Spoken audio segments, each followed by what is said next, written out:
맞이합시다. 예, 오늘 대림절 넷째 주일, 이제 내일 모레 급히 성탄절인데요. 대림절 첫째 주일에 제가 이 대림절 이 절기를 담긴 뜻을 세 가지로 말씀드렸죠. 뭐죠? 다 기억나시죠? 첫째, 다 잊으셨나요? 나라가 어수선하니까 이해합니다. 첫째는 예수 그리스도가 이 땅에 오시는 날, 그러니까 첫 번째 오신 그 날에 대한 준비라는 뜻이 있고, 둘째는 마지막 날에 다시 오시는 주님을 기다리는 그런 의미가 있고요. 셋째는 다시 오시는 주님을 기다리되 우리가 그 구속과 속죄를 마음 깊이 새긴다라는 세 가지 뜻이 있다라고 했습니다. 그러니까 예수님이 이 땅에 오신 날을 기리면서 또한 다시 오시는 주님을 기다리는 절기가 대림절이라고 했고요. 그러니까 이 대림절은 예수를 믿는 우리 그리스도인들과 교회에는 예수님이 이 땅에 오신 뜻을 되새기면서 다시 오시는 주님을 기다리면서 그리고 자기를 살피고 이때 우리가 어떤 몸가짐, 어떤 마음가짐으로 살아야 되는가 깊이 생각하는 절기라고 했습니다. 따라서 우리 기독교는요, 처음도 예수 그리스도, 마지막도 예수 그리스도입니다. 여러분, 기독교라는 말 무슨 뜻이라고 했습니까? 기독교. 풀어서 쓰면 기독교는 그리스도교 혹은 크리스트교 이렇게 말할 수가 있는데, 우리 기독교가 중국을 거치지 않고 바로 들어왔으면 아마 우리는 기독교란 말을 쓰지 않았을 겁니다. 우리나라 말은 그 어떤 나라 말이라 할지라도 그걸 그대로 이제 쓰고 읽을 수가 있잖아요. 그래서 우리 기독교가 중국을 거치지 않고 바로 들어왔으면 우리는 기독교란 말을 하지 않고 우리는 그대로 그리스도교 혹은 크리스트교 이렇게 읽고 쓰고 그랬겠지요. 그런데 중국을 거쳐서 들어오다 보니까 중국 사람들은 이제 한자로 쓰잖아요. 한자로 예수 그리스도를 쓸 수가 없어요. 그래서 뭐라고 썼냐면 중국 사람들은 야소 기리사독 이렇게 쓴 거예요. 예수 그리스도를 야소 기리사독 이렇게 쓴 거죠. 그래서 이제 그 그리스도교, 크리스트교 해야 되는데 자기들 쓴 말로 기리사독교 이렇게 쓴 거예요. 기리사독교. 근데 기리사독 기니까 줄여서 맨 앞 글자 기리사독, 맨 뒷글자 독. 그래서 기독교. 그래서 기독교가 된 겁니다. 어쨌든 우리 기독교는 오직 예수 그리스도만을 바라보는 종교라는 뜻이고, 우리 기독교를 그래서 일컫는 말이 많잖아요. 기독교는 사랑이다. 기독교는 소망이다. 기독교는 믿음이다. 기독교는 희생이다, 섬김이다. 또 기독교는 하나님 나라를 이루는 종교다. 이렇게 말합니다. 다 맞는 말이죠. 그런데 이 모든 말, 그 믿음, 사랑, 소망, 희생, 섬김, 하나님 나라, 이 모든 말을 한꺼번에 담는 말이 있습니다. 이 말은 우리 성탄절에 가장 많이 쓰는 말이기도 하고요. 또 성탄절 되면 가장 어울리는 말이죠. 무슨 말일까요? 네? 네. 메리 크리스마스 인사하는 말이고, 네. 성탄에 가장 어울리는, 예, 그렇죠. 성탄절은 평화죠, 평화. 네. 하늘엔 영광, 땅에는 평화. 그러니까 예수님이 이 땅에 오셨다. 다른 말로 하면 이 땅에 뭐가 오셨다? 평화가 오셨다는 겁니다. 예수님 한마디로 하면 평화죠, 평화.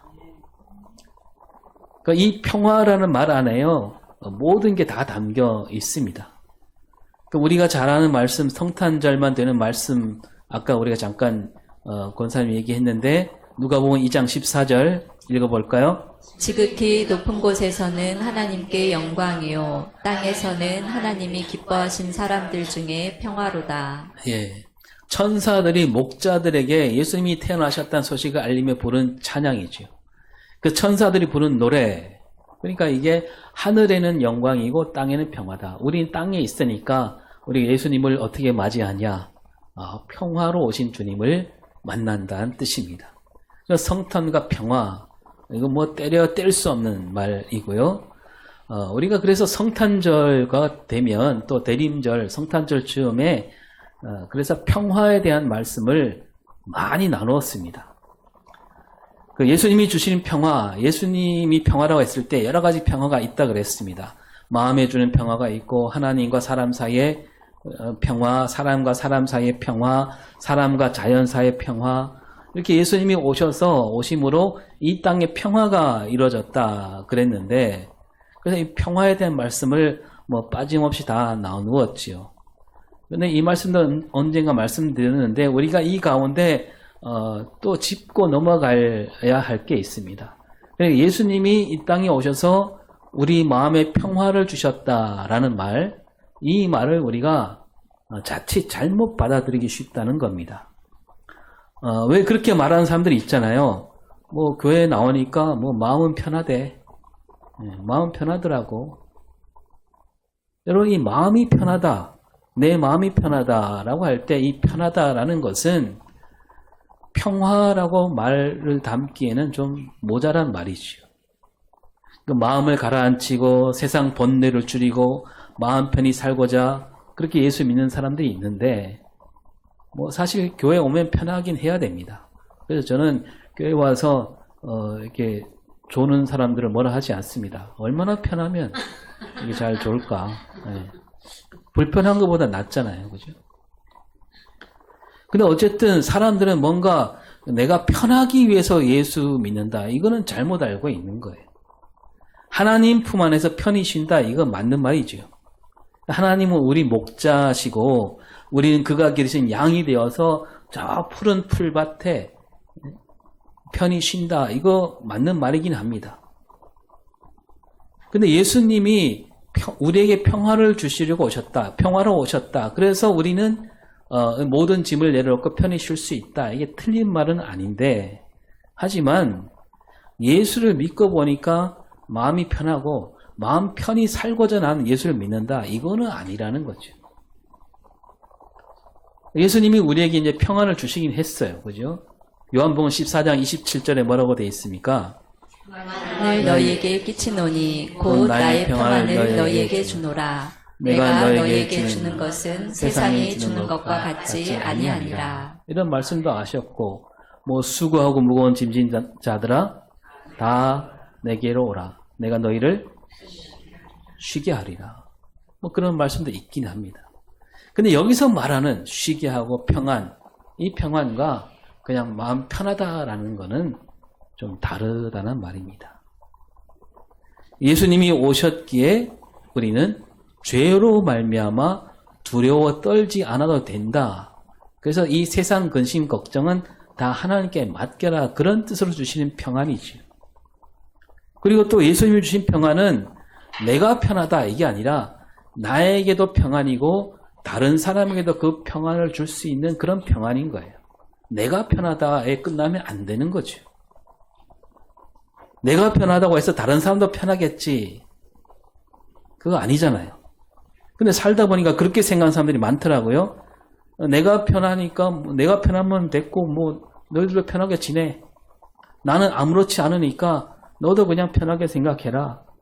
세상 사람들이 다 자기하고 똑같은 줄로 생각하는 사람들. 그런데 가만히 따지고 보면 내가 편함으로 누군가 불편해지는 일이 얼마나 많습니까? 뭐 저 서울의 지하철 보면 자리에 앉을 때 그냥 다리를 쩍 벌리고 앉는 사람들이 있잖아요. 편하게. 예. 그런 사람들 가르쳐서 그 생물학 용어로 뭐라 그럽니까? 예, 쩍벌남이라 그럽니다. 예. 그 이런 사람은 속마음이 거예요. 나보고 뭐라 하지 말고 그냥 너도 편하게 앉으면 되잖아. 하지만 그 사람 때문에 다른 사람이 쪼그리고 앉아야 되는 거고 자리가 하나 없어지는 거죠. 또 말할 때도 그러잖아요. 그냥 생각나는 말 그대로 생각나는 족족 내뱉습니다. 그게 자기는 편할지 모르지만 듣는 사람에게 그게 불편할 수 있는 거예요. 내가 편하게 말했으니까 너도 편하게 들어라. 그게 안 된다는 거죠.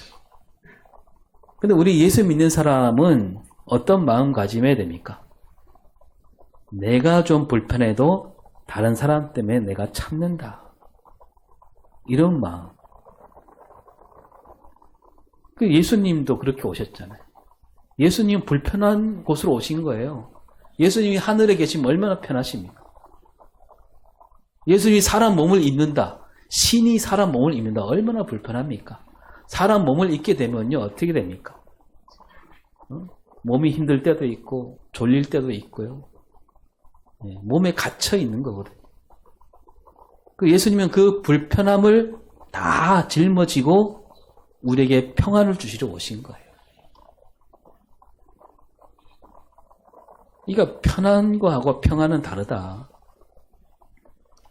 요즘 수요일 저녁에 나오는 분들이 부쩍 줄어들었는데 제가 뭐 그런 거 갖고 뭐라 하지 않지요? 왜 뭐라 하지 않는지 그것도 몇 차례 말씀드렸습니다. 그러니까 우리 모임은 뭐 주일 예배도 마찬가지고 우리 모임은 무슨 시간이다? 충전하는 시간이에요. 핸드폰처럼 충전하는 시간 반드시 있어야 되겠지요. 그런데 충전하는 것보다 더 큰 일이 뭡니까? 핸드폰을 충전하기만 하면 뭐해요? 왜 충전하는 겁니까? 쓰려고 하는 거예요. 쓰려고. 사용하려고. 이거 충전만 해놓고 쓰지 않는다면 그 충전 하나만은 아니냐. 핸드폰 충전을 하느라고 핸드폰 쓸 시간을 놓친다. 그건 참 말이 안 되는 거죠. 그러니까 우리가 이 모이는 것은 충전하기 위해서 모이는 겁니다. 그리고 더 중요한 것은 나가서 써야 되는 거예요. 쓴다, 핸드폰을 사용한다. 이 바꿔 말하면 하나님 말씀을 들었으면 충전했으면 그 말씀대로 살아야 되는 거죠. 사는 게 중요하다는 거예요. 그냥 듣기만 한다. 계속 듣기만 하고 가만히 있으면 그거는 올바른 신앙이 될 수 없는 거죠. 그런 의미이기 때문에 그런데 또 이 말을 하면 또 이렇게 또 듣는 사람들이 있죠. 야, 우리 목사님이 그냥 수요일 안 나와도 된대. 괜찮대. 자기 편한 대로 받아들이는 사람들도 있어요. 그러니까 제가 뭐 안 나온다고 해갖고 신앙생활 똑바로 해라 이런 말 잘 안 하는데요. 이게 여러분을 편하게 해주려고 그런 게 아닙니다. 우리 목사님은 우리를 참 편하게 해주신다. 그렇게 생각한다면 큰 착각이고요. 오해죠. 편하게 해주려는 게 아닙니다. 더 중요한 게 뭐냐? 들었으면 가서 그렇게 살아야 되는 거죠. 그러니까 주님께서 우리에게 평안을 주려고 오셨는데 우리도 우리 가정에서 우리 일터에서 다른 사람에게 평안을 주는 삶을 살아야 되는 겁니다. 저는 그렇게 믿고 있는 거죠. 여러분이 저녁에 못 나왔다. 아, 다른 사람에게 평안을 주려고 못 나오셨구나. 그 가정과 일터에 평안을 주는 마음, 그게 중요하다는 거죠. 여러분 집에서 이런 말을 들을 수 있어야 돼요. 야, 우리 이 사람은 참 그 새벽기도 나가는 거 좋아하고 수요일 저녁 나가는 거 그렇게 좋아하는데 이렇게 가정을 돌보느라고 얼마나 고됐으면 저렇게 일찍 골아떨어졌을까. 지금 교회 차인벨이 울린다 듣지 못하는구나. 새벽에 일어나지도 못하는구나. 참 고마운 사람이다. 그런 말 들을 수 있어야 되는 거 아닙니까? 다시 말씀드리면 예수 믿으니까 어찌됐든 내 마음만큼 편하다. 이런 뜻으로 예수님이 오신 게 아니라는 겁니다. 예수님은 우리 모두에게 평안을 주시려고 오셨고 성탄은 평화다. 천사들 노래를 다시 한번 보겠습니다. 누가복음 2장 14절. 지극히 높은 곳에서는 하나님께 영광이요 땅에서는 하나님이 기뻐하신 사람들 중에 평화로다. 예수님이 이 땅에 오심으로 이 땅에 평화가 이루어진다는 얘기입니다. 그리고 하나님이 기뻐하신 사람들 중에 이렇게 말하고 있잖아요. 무슨 뜻입니까? 하나님이 기뻐하신 사람들 누구를 가리킵니까? 그 평안으로 오신 예수를 믿는 사람들. 그러니까 예수를 믿는 사람들은 해야 될 일이 여기 담겨 있는 거죠. 예수를 믿는 사람들은 뭘 해야 되는 사람들이에요? 이 땅에 평화를 이루는 사람들이어야 된다는 겁니다. 왜냐하면 예수님이 평화기 때문에. 그래서 오늘 읽은 말씀 미가 5장 2절 그 앞쪽만 읽어보겠습니다.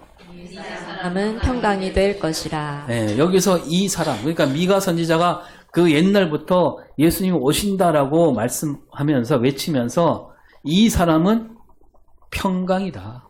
평강이 될 것이다. 예수님이 이 땅에 오실 때 뭐 평강을 이렇게 갖고 오신다 이렇게 말씀하신 게 아니고 예수님이 그 자체가 곧 평강이다 이거예요. 그래서 이 말씀대로 예수님이 이 땅에 오셔서 평강을 이루셨잖아요. 예수님이 그 발걸음마다 평강이 넘쳐난 발걸음을 이루셨습니다. 예수님이 하신 일 모두 평강을 이루는 일이었고요. 예수님이 하신 말씀 또 그 말씀으로 평강을 이루셨잖아요. 예수님이 뭐 십자가 얘기는 바로 뒤에 얘기하고 예수님이 부활하신 다음에 제자들에게 가장 먼저 말씀하신 게 뭡니까? 평강이 있을지어다. 예수님이 오실 때 천사들이 평화를 노래했고 예수님이 부활하신 다음에 제자들에게 하신 말씀이 평강을 말씀하셨습니다. 그리고 이제 바울이 그 십자가 얘기하면서 화평, 화목, 평안을 말하는데 뭐 평강과 같은 뜻이죠. 에베소서 2장 14절을 볼까요? 그는 우리의 화평이신지라 둘로 하나를 만드사 원수된 것 곧 중간에 막힌 담을 자기 육체로 허시고. 예, 그는 우리의 화평이다. 그가 누굽니까? 예수님이죠. 예수님이 곧 화평이다. 그러니까 예수님이 이 땅에 오셨다. 평강이 이 땅에 오셨다. 사람들 중에 평안하다. 같은 말입니다.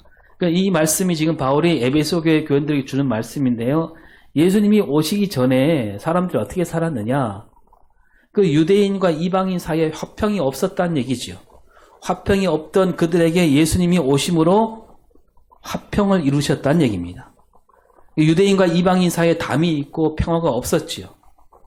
근데 이 말은요, 이때만 얘기하는 것이 아니라 모든 인간이 서로 평화를 이루지 못한 채 살고 있었지요. 그 인간이 죄를 지었을 때 그 사람들 사이에 평화가 깨졌잖아요. 아담과 하와가 죄를 짓기 전에는 어땠습니까? 서로 한 몸이었고 내 살 중에 살이고 뼈 중에 뼈다 그랬는데 죄를 짓자마자 아담이 뭐라고 그럽니까? 내 뼈 중에 뼈요 살 중에 살인 하와가 그랬습니다. 그랬나요? 그러지 않았어요. 하나님이 주신 저 여자라 그랬어요. 갈라진 거예요. 담이 생긴 겁니다. 벽이 생긴 거죠. 화평이 사라졌습니다. 하나님은 이들이 서로 하나가 되지 못하는 것을 보시고 안타까워하신 거죠. 그래서 예수님을 보내실 계획을 세우시고 뜻을 세우시고 그리고 진짜로 보내시고 마침내 십자가 달리게 하신 겁니다. 다시 말하면 인간이 지은 죄로 말미암아 하나님과 인간 사이가 멀어졌고 인간과 인간 사이도 담이 생겼고 서로 싸우게 되고 자기만을 내세우고 손가락질하고 심지어 피를 흘리기까지 하는 이런 인간들 세상 사이에 예수님이 오신 겁니다. 예수님이 오셔서 갈라진 사람들을 하나로 만드셨고 예수님이 오셔서 유대인이나 이방인이나 다 하나님 안에서 한 형제가 된 거죠.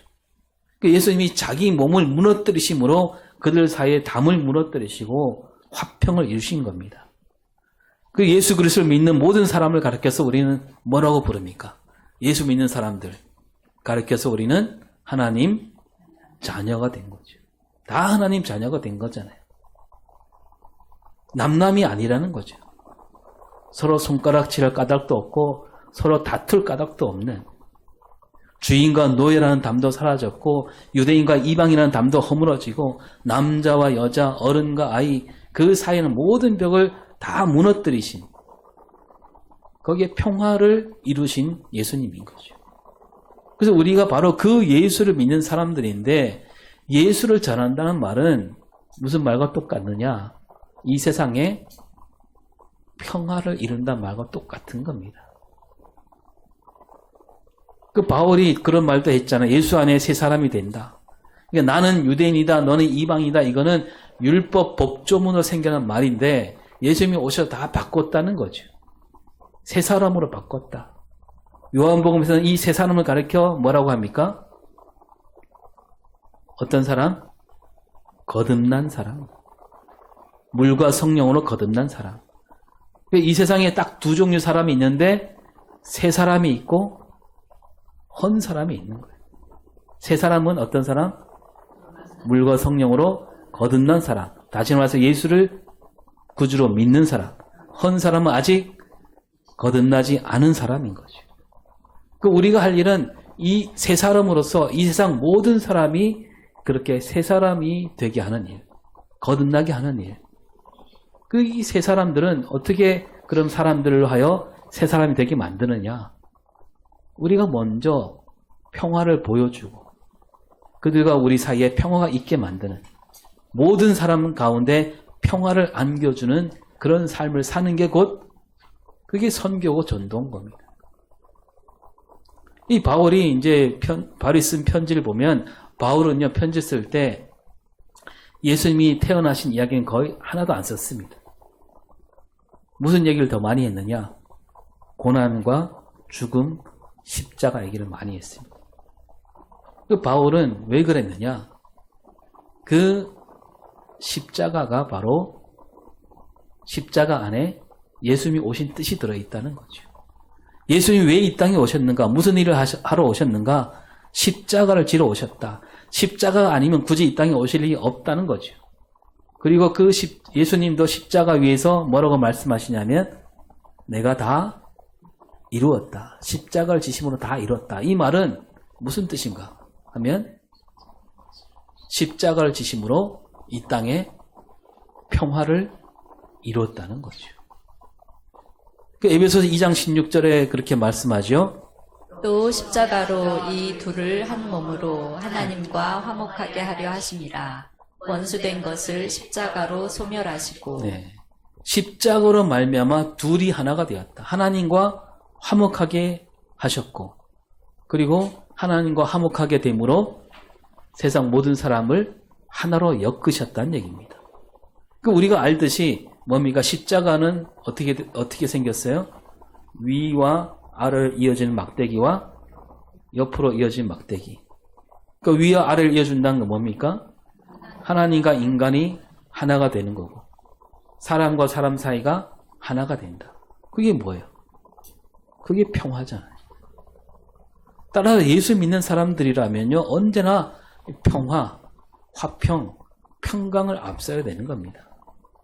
하나님께 예배하는 사람이라면, 아까 예배하는 게 충전이라 그랬는데, 예배한 다음에 우리가 가서 뭘 해야 됩니까? 삶으로 평화를 이루어야 되는 거예요. 우리 가정의 평화를 이루어야 됩니다. 우리 이웃 간의 평화를 이루어야 됩니다.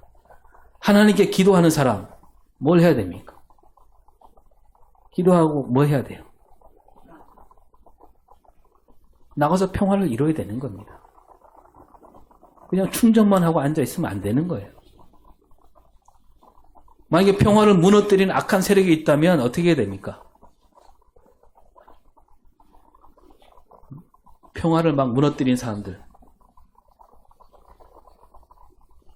가서 맞서야죠. 평화로 이어지지 않는 예배는 참된 예배가 될 수 없고요. 평화가 무너지고 있는데 앉아서 기도만 하고 있다면 그 기도는 올바른 기도가 될 수 없습니다. 평화를 이룬 삶이 없다면 그 안에 예수도 없는 거예요. 왜냐면 예수님은 누구다? 평강이다. 제가 가끔 들려드린 이야기가 있잖아요. 어느 산골에 정다운 오누이가 살고 있었습니다. 주일마다 산을 넘어 교회에 잘 다니는 이 오누이였는데 이 동생이 오빠를 잘 따랐지요. 그런데 오빠가 마음에 들지 않는 딱 한 가지. 이 오빠가 날마다 토끼 사냥을 즐긴다는 거죠. 산과 들로 다니면서 막 덫을 놓아서 덫에 걸린 토끼를 잡고는 쪼아라 그럽니다. 근데 동생은 그 사랑스러운 토끼를 저렇게 끔찍하게 잡는 오빠가 싫었어요. 그래서 교회에서 배우기를 기도하라 그랬으니까 기도합니다. 하나님, 우리 오빠가 저 사랑스러운 토끼를 다시는 잡지 않도록 해주세요 라고 하고 벌떡 일어나서 밖으로 나가서 오빠가 여기저기 놔둔 덫을 다 치워버립니다. 그리고 다시 집에 들어와서 기도합니다. 뭐라고 기도해요? 하나님, 제 기도를 들어주셔서 고맙습니다. 그게 기도예요. 그게. 제가 요즘 유튜브로 다른 교회에서 이러한 시국에 어떻게 설교하는가 한번 쭉 둘러봤는데요. 그 웬만한 교회에서는 뭐 비상계엄령이니 탄핵이니 이런 얘기를 전혀 하지 않더라고요. 그런 교회는 그런 교회만 그 설교 듣고 있으면 지금 우리 대한민국에는 아무런 일이 일어나지 않구나. 뭐 사람들이 부르짖는 소리도 들리지 않고 모인다는 얘기도 모르고 그냥 우리는 예배만 잘 드리면 그만이다. 아주 딴 세상에 있는 교회 같았습니다. 눈 감고 귀 막고 그냥 입 다물고. 여러분 그게 신앙일까? 또 가끔은 이렇게 설교하신 분도 있습니다. 여러분 나라가 어렵습니다. 기도밖에 없습니다. 나라 민족을 위해서 기도합시다. 나라를 다스리는 위정자들 위해서 기도합시다. 아무 일 없다는 듯 넘어가는 교회보다 낫겠지만 저는 그 말도 참 마음에 들지 않았습니다. 여러분 그리고 그 말하는 그 목사를 보니까 기도밖에 없습니다 하는 그 목사 2달도 채 안 됐을 때 그러니까 10월 27일 날 뭐라고 했냐면요. 우리 한국교회 200만 성도에 다 모입시다. 나가서 차별금지법을 막읍시다. 그때는 기도밖에 없습니다. 그렇게 하지 않았어요. 여러분 틀림없이 이 차별금지법이 문제가 있어요. 그 문제는 반드시 바로잡아야 됩니다. 하지만 차별금지법 때문에 목숨을 잃는 사람은 없어요. 그러나 어떻습니까? 비상계엄령으로는요. 수많은 사람이 하나님이 주신 생명이 위태로울 수가 있었던 일입니다. 그런데 그냥 기도밖에 없다. 강도가 칼을 들고 사람을 위협하고 있는데 옆에서 지켜보면서 저 강도가 칼을 내려놓게 해주세요. 그렇게 기도하면 되겠습니까?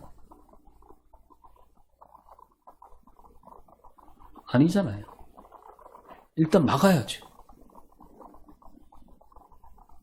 심지어 어떤 목사는요. 아니 그 사람 목사도 아닙니다. 비상계엄령으로 나라를 살렸대요. 목숨을 걸고 비상계엄령을 내렸답니다. 그래서 그 비상계엄령을 내린 그 사람 대통령을 부를 수도 없죠. 그가 곧 작은 예수랍니다.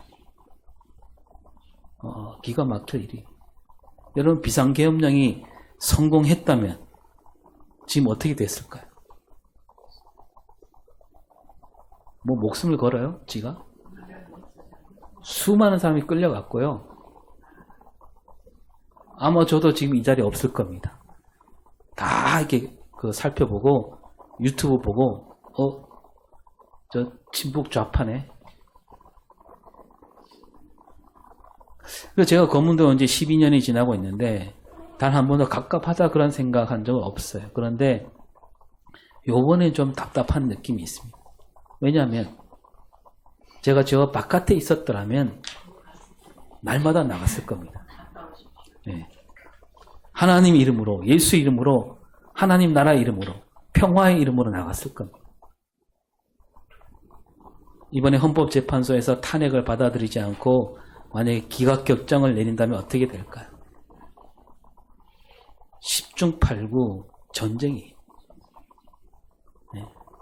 반드시 전쟁이 일어납니다. 그러니까 지금 전쟁하고 있는 그 우크라이나나 러시아를 이용할 수도 있고요. 그러니까 이번에 그 준비한 그 과정을 보니까 그 군대 특수부대 중에 어떤 사람을 뽑았냐면 러시아 말을 잘하는 사람 뽑았대요. 이게 뭐예요? 그 1월에 도널드 트럼프가 대통령 자리에 오르게 되는데 이 트럼프를 살짝 건드려서 북한의 선제 타격을 날릴 수 있습니다. 그러니까 탄핵이 인용되지 않고 다시 저 미친 사람이 그 대통령 자리에 다시 앉게 되면 끔찍한 일이 벌어지는 거예요. 만약 그렇게 되면 여러분 저 찾지 마세요. 저가 바로 달려갈 겁니다. 대통령실 앞에 가서 소리칠 겁니다. 여러분 우리는 평강이신 예수님을 믿는 사람들이에요. 평강을 해치는 이들과 우리는 맞서야 할 책임이 있는 겁니다. 하나님 나라가 이 땅에 이루어지지 못하도록 맞는 사람들, 그 사람들은 예수님을 맞서는 사람들이에요. 우리가 그들과 맞서야죠. 우리에게 힘이 없나요? 세상이 볼 때는 우리가 힘이 없어 보입니다. 그러나 하나님 보시기에는 결코 그렇지 않아요. 오늘 말씀이 2절에 뭐라고 되어 있습니까? 시작. 에브라다야, 너는 유다 족속 중에 작을지라도 이스라엘을 다스릴 자가 내게서 내게로 나올 것이라. 그의 근본은 상고에 영원에 있느니라. 자, 예수님, 평강이신 예수님을 보내는데 어디로 보내신다고? 어디서 태어나게 하신다고요? 베들레헴에서 태어나신다.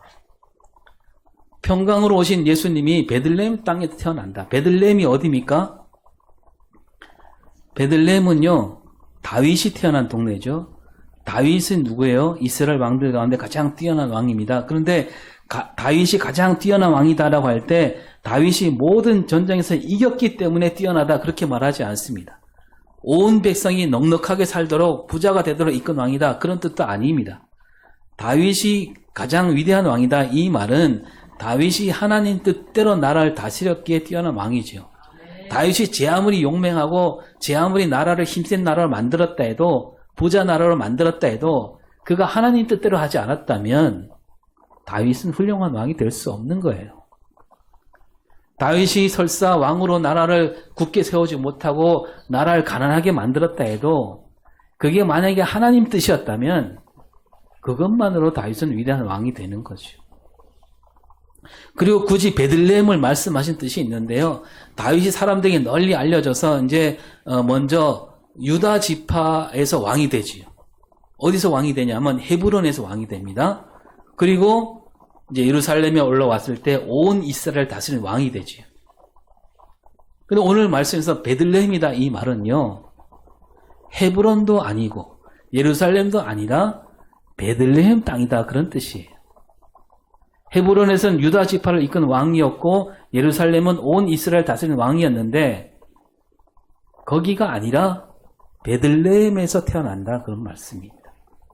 베들레헴에서 다윗은 어떻게 살았을까요? 베들레헴에 있던 다윗 이름 없는 양치기였어요. 사무엘 선지자가 이새에게 찾아와서 그 아들들 가운데 왕으로 삼겠다고 하니까 그 이새가 첫째 아들부터 하나씩 보여주죠. 몇째 아들까지? 7째 아들까지 보여줬습니다. 다윗은 몇째 아들이에요? 8째 아들이에요. 아버지가 보기에도 다윗은 결코 왕이 될 그릇이 아니다. 그런 뜻 아닙니까? 그러니까 다윗은 그렇게 자기 집안에서도 대수롭지 않게 여기는 아들. 그러니까 베들레헴에 살았던 다윗은 그런 다윗이었다는 얘기입니다. 그리고 베들레헴 에브라다야라고 했는데 에브랏은 속뜻이 뭐냐면 보잘것없다는 얘기예요. 하나님 말씀하시길 베들레헴 너는 참 보잘것없는 땅이다. 사람들 보기에는 그런 땅인데 그러나 너에게 이스라엘을 다스리는 왕이 나온다. 그리고 그는 상고의 영원에 있다. 뭡니까? 태초부터 영원까지 다스리는 왕이 된다는 얘기입니다. 그리고 4절에 뭐라고 합니까? 시작. 여호와의 능력과 그의 하나님 여호와의 이름의 위엄을 의지하고 서서 목축하니 그들이 거주할 것이라. 이제 그가 창대하여 땅끝까지 미치리라. 예. 이 베들레헴에서 나오는 그 왕은 하나님 능력으로 하나님의 이름으로 다스리고 다스리는데 어떻게 다스리냐? 서서 목축한다. 목축, 목자가 양을 기르듯 그렇게 다스리는 왕이라는 얘기입니다. 무슨 얘기예요? 힘으로 다스리지 않는다는 얘기입니다. 군대로 다스리지 않아요. 비상계엄령을 내리지 않는 왕입니다. 예수님도 얼마든지 천국 비상계엄령 내릴 수 있잖아요. 로마 군대가 잡으러 왔을 때 천국 비상계엄령 내려갖고 하늘에 있는 수많은 천군 천사들을 불러오실 수도 있습니다. 그렇게 하면 어떻게 됐을까요? 그 대제사장들, 장로들, 헤롯, 빌라도, 로마 황제까지 다 무릎 꿇릴 수 있습니다. 그러나 예수님은 그렇게 다스리지 않았어요. 예수님은 목축하듯 양을 돌보듯 우리를 다스리는 왕. 그리고 그 다스림이 마침내 창대하여 어디까지요? 땅끝까지 미치는 그런 왕으로 오신다는 겁니다. 하나님은요, 그때 가장 작았던 나라, 가장 힘없던 나라, 그 이스라엘 들어서 하나님 뜻을 이루셨습니다. 그리고 가장 작고 힘없는 나라, 그 이스라엘 가운데서도 가장 보잘것없는 땅, 베들레헴에서 예수님을 태어나게 하셨습니다. 하나님이 주신 평강은 바로 거기서 비롯된다는 얘기죠. 여러분, 어젯밤에도 많은 사람이 모였잖아요. 근데 이쪽에서는 탄핵 파면이라고 외쳤고 이쪽에서는 탄핵 반대를 외쳤습니다. 여러분, 하나님은 어느 쪽을 들어서 하나님 뜻을 이루실까요? 하나님이 주신 평강은 어디에 있을까요? 탄핵 반대를 외친 사람들, 태극기와 성적을 들고 외친 사람들은 뭐라고 합니까? 비상계엄령이 옳다. 다시 대통령 자리에 앉아야 된다. 그 얘기는 뭡니까? 그들은 총칼을 든 군인이 나라를 다스려야 된다는 얘기죠. 힘으로 밀어붙여야 된다. 그렇게 생각하는 사람들입니다. 그리고 탄핵과 파면을 외친 사람들은 어떻게 했습니까? 그들은 무기를 들지 않았습니다. 맨몸으로 맞섰습니다. 힘으로, 총칼로 이 땅에 평강을 이룰 수 없다고 믿는 사람들이죠. 그러면 여러분, 하나님은 어느 쪽에 계십니까?